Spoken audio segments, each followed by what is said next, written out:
Hello friends. तो friends आज के इस वीडियो में हम ओ लेवल के आईओटी इंटरनेट ऑफ थिंग्स के मतलब जो इम्पोर्टेंट 50 एमसीक्यू है उसके बारे में पढ़ेंगे। तो फ्रेंड्स आप सब लोग इस वीडियो को पूरा ध्यान से देखिएगा और ये सारे क्वेश्चंस बहुत ज़्यादा इम्पोर्टेंट है। मतलब मैं आपको कंफर्म बताता हूँ कि हर बैच शिफ्ट में इसमें से कम से कम 4-4 5-5 क्वेश्चन जरूर से होंगे। मतलब अब आप पे लक पे डिपेंड करता हो सकता है इसमें से कोई से 8-10 क्वेश्चन आपकी एक शिफ्ट में आ जाए, किसी के में 4-5 आ जाए, लेकिन ये सारे क्वेश्चन बहुत इंपॉर्टेंट है तो आप इसे पूरा ध्यान से देखो तो आपको इससे बहुत ज्यादा बेनिफिट मिलेगा। Okay friends. तो फ्रेंड्स हमारा पहला क्वेश्चन है व्हाट इज आर्डिनो यूनो। तो आर्डिनो यूनो क्या होता है? हार्डवेयर। तो हमने आपको पहले भी इसकी पिक्चर दिखाई है, ये आर्डिनो बोर्ड होता है। तो फ्रेंड्स ये क्या है? एक हार्डवेयर। Okay friends. चलिए नेक्स्ट क्वेश्चन हमारे यहाँ पर है an equation of internet of things is. IoT की जो इक्वेशंस है वो क्या है? Controller, sensor and actuators plus internet. मतलब जो आईओटी का डिवाइस होता है उसमें सेंसर होता है, एक्चुएटर होता है और plus internet connection. Okay. What is the full form of ICT? ICT की फुल फॉर्म क्या है? Information and communication technology. ये फुल फॉर्म आपको याद होनी चाहिए। Which interface does the fingerprint sensor use? मतलब जो फिंगरप्रिंट सेंसर यूज करता है इंटरफेस, तो वो कौन सा यूज करता है? यूआरटी इंटरफेस। तो फ्रेंड्स ये हमारा फिंगरप्रिंट सेंसर होता है, तो जो कि बायोमेट्रिक मशीन में लगा होता है या आजकल जो स्मार्ट होम होते हैं उनमें डोर ओपन और क्लोज हम चाहते हैं हमारी फिंगरप्रिंट से उससे होता है, तो उसके लिए फिंगरप्रिंट सेंसर का यूज किया जाता है। और तो उसमें ऐसा नहीं होता स्टूडेंट्स, हम एक ही फिंगरप्रिंट सेट करते हैं, उसमें आप अपने फैमिली मेंबर जितने होते हैं तो उन सबके फिंगरप्रिंट उसमें सेट कर देते हैं कि उनके ही फिंगर से वो डोर ओपन होगा और क्लोज होगा। ओके। तो कौन से इंटरफेस का यूज करता है? यूएआरटी। अब यहाँ पर आता है which of the following protocol is use USART. तो यूएसआरटी कौन सा प्रोटोकॉल इनमें से यूज करता है? आपका RS-232C। तो आपको RS की भी फुल फॉर्म पता होनी चाहिए, रिकमेंडेड स्टैंडर्ड।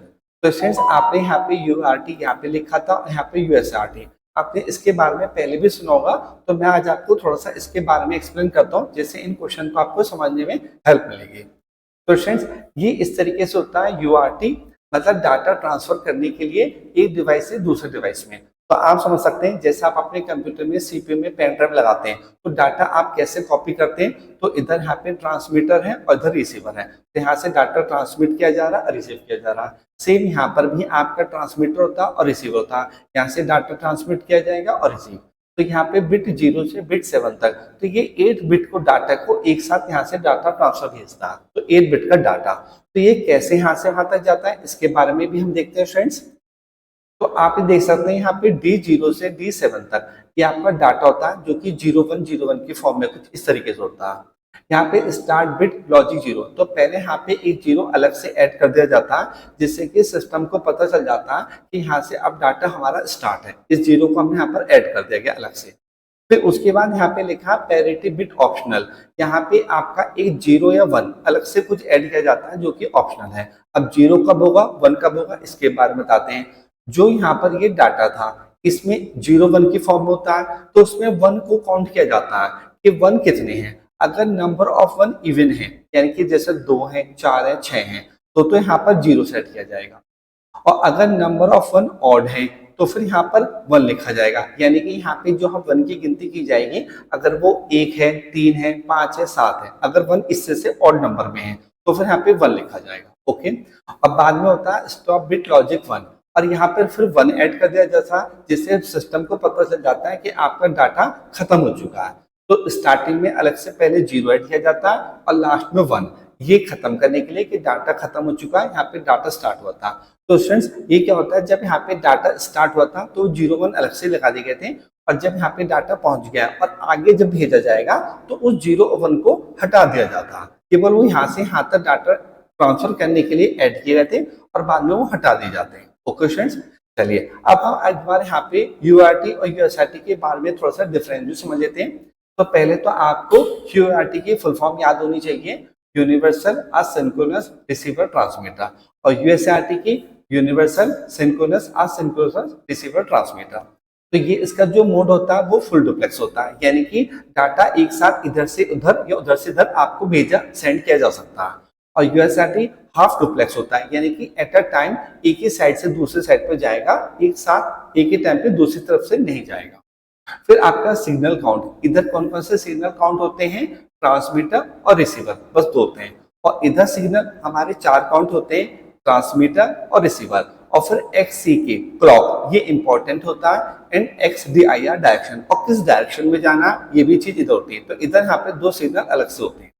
फिर यहाँ पे डेटा रेट, मतलब किस स्पीड से डाटा जाएगा, तो ये इधर ट्रांसमीटर और रिसीवर पे डिपेंड करता है। और इधर defined by the clock pulse stream on the XC के, और जो हमारे सिस्टम की क्लॉक स्पीड होती है उस बात पे डिपेंड करता है। तो एक्चुअल में इसका यूज माइक्रो प्रोसेसर में किया जाता है, माइक्रो प्रोसेसर से डाटा को सिस्टम में सेंड करने के लिए। तो जितना फास्ट हमारा माइक्रो प्रोसेसर होगा उस स्पीड से यूएसआरटी काम करेगा। ओके फ्रेंड्स, मतलब मैं समझता हूँ शायद आज आपको यूआरटी और यूएसआरटी के बारे में थोड़ा बहुत तो पता ही चला होगा। ओके फ्रेंड्स, चलिए तो स्टूडेंट्स मतलब मैं आपको बात बताता हूँ। जैसे मैंने अभी आपको यूआरटी यूएसआरटी के बारे में बताया, तो अगर आपको लगता भी हमें अच्छा समझ में आया, और आपने मेरी लास्ट वीडियो भी देखी होगी जिसमें मैंने आपको मतलब कोशिश करता हूँ पिक्चर के द्वारा क्वेश्चंस को एक्सप्लेन करूँ। जैसे इसमें भी हमने किया था फादर ऑफ आईओटी के बारे में, और यहाँ पर आपका ये वाला जो एमक्यूटीटी का क्वेश्चन था कि इसको किसने क्रिएट किया, एंडी स्टैनफोर्ड क्लार्क ने। तो आपने देखा फ्रेंड्स, मैं हर वीडियो को काफी कोशिश करता हूँ इंटरेस्टिंग तरीके से आपको मैं समझाऊं। तो फ्रेंड्स अगर आपको लगता है कि आपको इस वीडियो को देख के फायदा हो रहा है, समझ में आ रहा है, तो आप स्क्रीन को अभी पहले पॉज करो और इस वीडियो को लाइक करो और एक अच्छा कमेंट करो। Okay friends, what is the full form of HDLC, high level data link control. What is MQTT primarily used for, machine to machine communication. मतलब MQTT का कहाँ पर ज्यादातर यूज किया था, मशीन से मशीन कम्युनिकेशंस के लिए, डाटा सेंड करने के लिए। What is the another name of the touch sensor, तो टच सेंसर का दूसरा नाम क्या होता है, tactile sensor. Which of the following is an example of short range wireless network, wifi. तो स्टूडेंट्स वाईफाई की जो रेंज होती है वो थोड़ी कम रेंज होती है, ऐसा नहीं है कि आप इसका यूज पूरे सिटी में एक साथ कर लो या बड़े बड़े स्टेडियम में। ओके, ब्लूटूथ 5.0 प्रॉमिस आर, जो ब्लूटूथ 5.0 है, तो स्टूडेंट्स पहले कभी होता था ब्लूटूथ 4.0 या 4.1, तो ये अलग अलग वर्जन होते थे। तो इनमें क्या होता था, जब 4.1 था, 4.2 या 4.3, तो इनमें ज्यादा डिफरेंस नहीं था। लेकिन अब जब मार्केट में ब्लूटूथ 5.0 वर्जन आया है, तो 4.0 से 5.0 में बहुत डिफरेंस देखा गया। जैसे कि पहले तो आपका 2x स्पीड, मान लो 4.1 में आपको स्पीड मिल रही थी 1x की, अब वो मिल रही है उसे जस्ट डबल 2x। ये स्पीड क्या होगा स्टूडेंट्स, जैसे मान लो आप अपने जब मोबाइल फोन को किसी ब्लूटूथ डिवाइस से कनेक्ट करते हो हेडफोन से, तो जितना टाइम उसमें लग रहा था उससे बहुत ज्यादा जल्दी, 2 टाइम्स के अंदर ही बहुत ज्यादा जल्दी इसके अंदर कनेक्ट हो जाएगा, मतलब वो टाइम कम लेगा कनेक्ट होने में।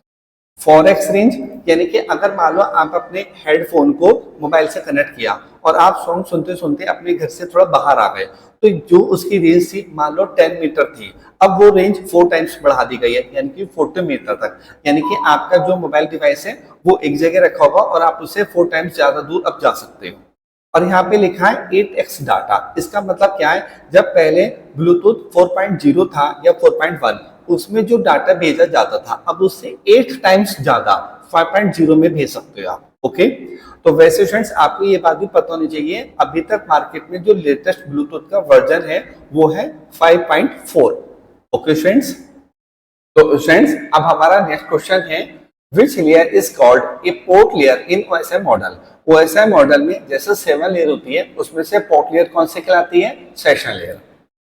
How many times loop function runs in Arduino IDE। तो हमारे इसमें जो आर्डिनो का जो हम प्रोग्राम लिखते हैं उसमें जो एक फंक्शन होता है लूप, वो कितने टाइम्स रिपीट होता है, फॉरएवर या इनफाइनाइट, मतलब वो हमेशा चलता ही रहता है। ओके फ्रेंड्स, चलिए how many times setup function run in Arduino IDE। और जो हमारे इस प्रोग्राम में एक सेटअप फंक्शन होता है, एक लूप फंक्शन होता है। सेटअप फंक्शन तो पूरे प्रोग्राम में एक ही बार रन होता है 1 टाइम्स, और जो ये लूप फंक्शन होता है ये इनफाइनाइट टाइम्स चलता रहता है। तो फॉरएवर और इनफाइनाइट एक ही बात है। चलिए अब यहाँ पर आते हैं, what error occurs when you execute x equal to ABC। तो इसमें हमें कौन सी एरर आएगी, नेम एरर, क्योंकि एक्चुअली में जब भी किसी वेरिएबल में कोई नेम स्टोर कराया जाता है तो उसमें इधर उधर एक कॉमा भी लगा होना चाहिए। तो इसमें कौन सी एरर आएगी, name error. PWM stands for pulse width modulation. इसका सही आंसर ये है और उसकी फुल फॉर्म होती है pulse width modulation. Okay friends, CGI stands for common gateway interface. इसकी फुल फॉर्म का आंसर ये होता, तो ये सही है। What is WPA? Wifi protected access. Okay friends, what is internet? A vast collection of different networks. मतलब बहुत सारे अलग अलग नेटवर्क को मिला के जो एक नेटवर्क बनता है उसको हम इंटरनेट बोलते हैं। Okay friends, sensor can be temperature, light और मोशन। मतलब सेंसर कौन कौन से हो सकते हैं? टेम्परेचर, लाइट और मोशन, ये भी सभी सेंसर होते हैं। Different kinds of signals are, मतलब सिग्नल्स किस प्रकार के होते हैं? मैकेनिकल भी होते हैं, थर्मल भी, मैग्नेटिक, इलेक्ट्रिक, केमिकल और रेडिएशन, ये सभी अलग टाइप के सिग्नल्स होते हैं। Okay friends, a resume is a word of which language? French. तो जो रिज्यूम वर्ड है ये कौन सी लैंग्वेज का वर्ड है? फ्रेंच का।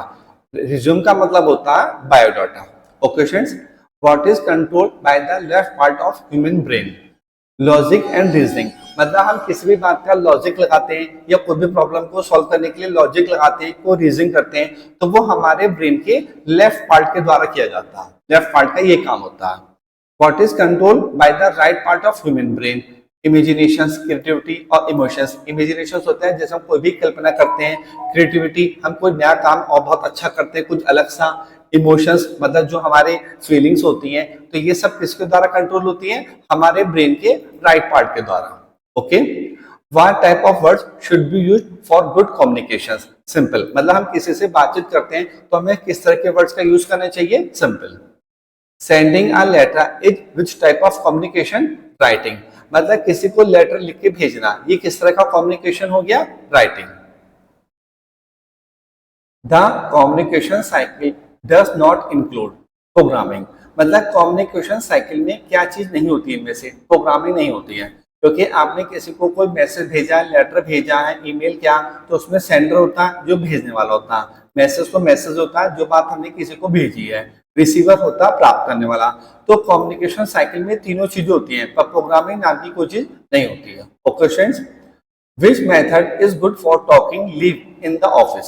मतलब हमें ऑफिस में छुट्टी लेने के लिए क्या मेथड अच्छा होता है? तो ईमेल, यानी कि हम ईमेल के जरिए अपने बॉस को, ऑफिसर्स को भेजें। ठीक है, तो ये ईमेल इसका आंसर है। Visual communications are dependent on what factors? यानी कि हमें बिना बोले अपनी बात दूसरे तक पहुंचानी है, तो हमें किन चीजों की जरूरत होगी? साइंस की, सिंबल्स की और पिक्चर्स की। Okay friends, the final step in communication cycle. Communication cycle का फाइनल जो स्टेप है वो क्या है? Feedback. Okay, it is word use in place of noun. तो फ्रेंड्स, नाउन का मतलब होता है संज्ञा, जैसे किसी का नाम राम, श्याम, मोहन। और लेकिन प्रोनाउन होता है सर्वनाम, मतलब हम उसकी जगह जो इस्तेमाल करते हैं, जैसे कि मैं, तुम्हारा, उसका। इसमें हम पर्टिकुलर किसी बंदे का नाम नहीं लेते हैं प्रोनाउन में। तो नाउन की जगह क्या इस्तेमाल होता है? प्रोनाउन। नाउन में जैसे किसी सिटी का नाम भी आ सकता है, गुड़गांव, नोएडा, बेंगलोर। लेकिन प्रोनाउन में यहाँ, वहां, उस जगह। तो प्रोनाउन होता है सर्वनाम, मतलब उसकी जगह। Okay friends, which of the following is an example of oral communications? मतलब केवल हमें बोल के कम्युनिकेशंस करना है, दो लोगों को अपनी बात एक दूसरे तक पहुंचानी है, तो उसके लिए क्या होता है? Phone call. क्योंकि लेटर्स और न्यूज़पेपर में तो लिखी होगी, और ओरल का मतलब होता है केवल हमें बोल के कम्युनिकेशंस करना, आपस में बातचीत। Okay, pointing fingers to someone is an example of gesture. Gesture का मतलब होता है इशारा, कि हम बात करते करते हम किसी के उंगली की तरफ या किसी जगह की तरफ इशारे करके जो बताते हैं, तो वो चीज कहलाती है गेस्चर, इशारा। What is the full form of SQ3R? Survey, question, read, recite and review. तो फ्रेंड्स, ये फुल फॉर्म हमें याद करने का आसान तरीका भी क्या है, मैं आपको उन सबका थोड़ा सा मीनिंग समझाता हूँ, तो आपको इजीली शायद याद हो जाएगी। सर्वे, सर्वे होता है किसी चीज का सर्वेक्षण करना, कि भाई हमने जब कहा तुमने ऊपर सर्वेक्षण कर लिया, यानी कि उसके ऊपर कुछ नोट्स तैयार कर लिए, डॉक्यूमेंट तैयार कर लिया, स्क्रिप्ट लिख लिया। क्वेश्चन, क्वेश्चन तो क्वेश्चन ही होता है। रीड, उसको पढ़ना। रिसाइड होता है उसको सुनाना, कि जो आपने पढ़ा है वो किसी को सुनाया है। एंड रिव्यू, रिव्यू होता है उसको चेक करना या जांच करना। ओके फ्रेंड्स, तो आपको फुल फॉर्म याद होनी चाहिए, survey, question, read, recite and review. Which of the following statement are true? तो इसमें कौन सा स्टेटमेंट सही है? तो पहले वाला in small quantities stress are good, अगर मतलब हमें जो स्ट्रेस है, टेंशन है, वो थोड़ी बहुत है तो सही है, ये वाला स्टेटमेंट ठीक है। सेकंड है too much stress is harmful, जरूरत से ज्यादा आप अगर टेंशन लोगे तो नुकसानदायक है, ये बात भी ठीक है। ऑल स्ट्रेस इज बैड, सारे स्ट्रेस बुरे होते हैं, ये चीज सही नहीं है। तो इसमें आपका ए वाला आंसर ठीक है और बी वाला, इसलिए आंसर उसका हो गया only A and B are true. What is microcontroller used in Arduino Uno? तो जो हमारा आर्डिनो बोर्ड में आपका जो माइक्रो कंट्रोलर लगा होता है वो होता है ATmega 328P। तो मैं आपको एक बार फिर से इसकी पिक्चर दिखाई देता हूँ। वैसे मैंने आपको कई बार दिखाया कि जो ये वाला होता है ना, ये इसकी बात हो रही थी, जो यहाँ पर ये लिखा था ATmega 328P। Okay friends, which of the following is not a TCP/IP layer?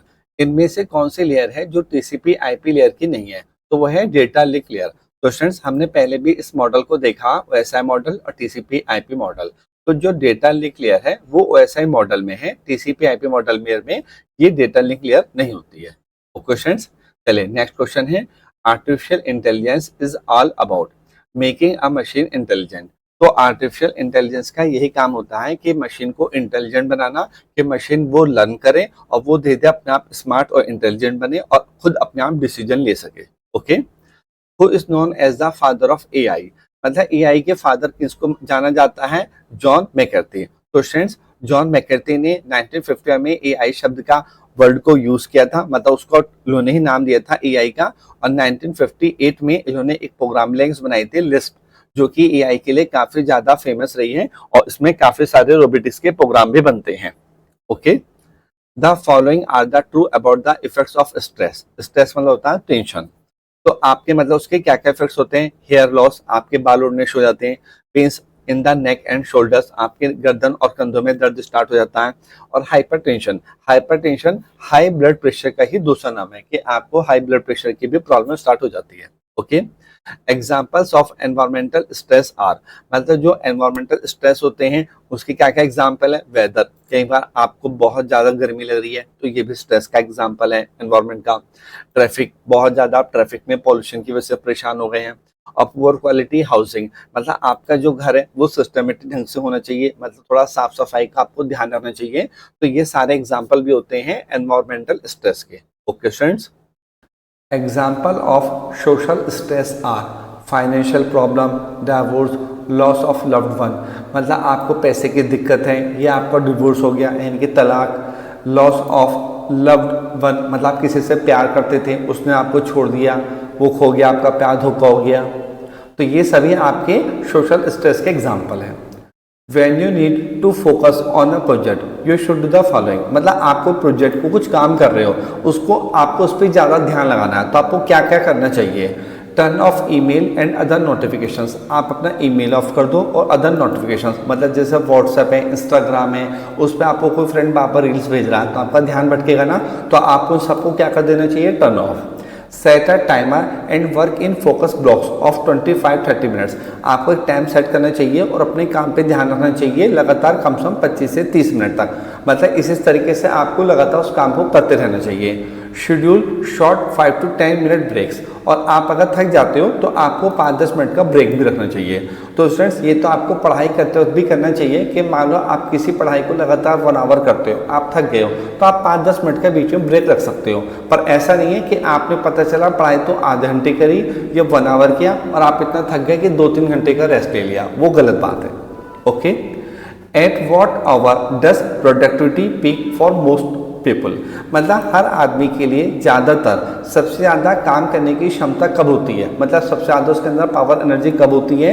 Morning में 8 AM। Okay, which one of the following is not an arithmetic symbol?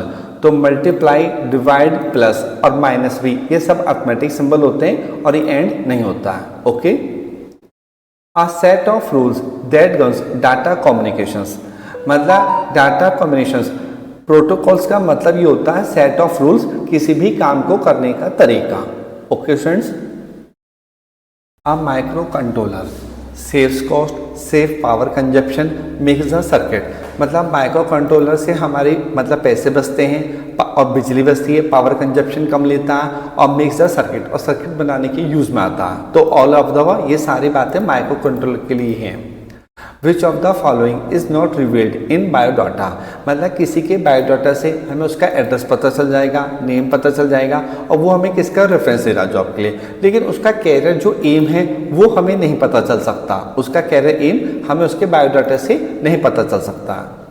Example of good password are, मतलब ऐसा word होना चाहिए जिसमें बहुत सारे digit हो और रैंडम, मतलब मल्टीपल डिजिट्स हो और रैंडम, मतलब कभी कोई सा कभी कोई सा, एक सीक्वेंस में नहीं। Okay friends, Which of the following things can have an effect on the development of an individual personality? किसी भी बंदे की इंडिविजुअल पर्सनैलिटी के लिए मतलब क्या क्या चीज़ें इफेक्ट्स डालती हैं। एक तो उसका फिजिकल और मेंटल कैपेबिलिटीज़, वो फिजिकली और मेंटलिटी कितना स्ट्रांग है, उसकी हेल्थ भी और फिजिकल अपीयरेंस भी, मतलब उसका स्वास्थ्य और फिजिकली कैसा अपीयरेंस है, उसका स्किन कलर एंड जेंडर, ये सारी चीज़ें किसी भी की पर्सनैलिटी को डेवलपमेंट के लिए इफेक्ट्स डालती हैं। Okay friends, keeping shoulder straight right and body relax is an example of posture, मतलब पोस्चर होता है कि आपको अपनी कंधे सीधी रखनी चाहिए और बॉडी रिलैक्स, ये किस चीज़ का एग्जाम्पल है, पोस्चर, कि आपका किसी के सामने उठने बैठने का तरीका अच्छा होना चाहिए, तो वो क्या कहलाता है, पोस्चर।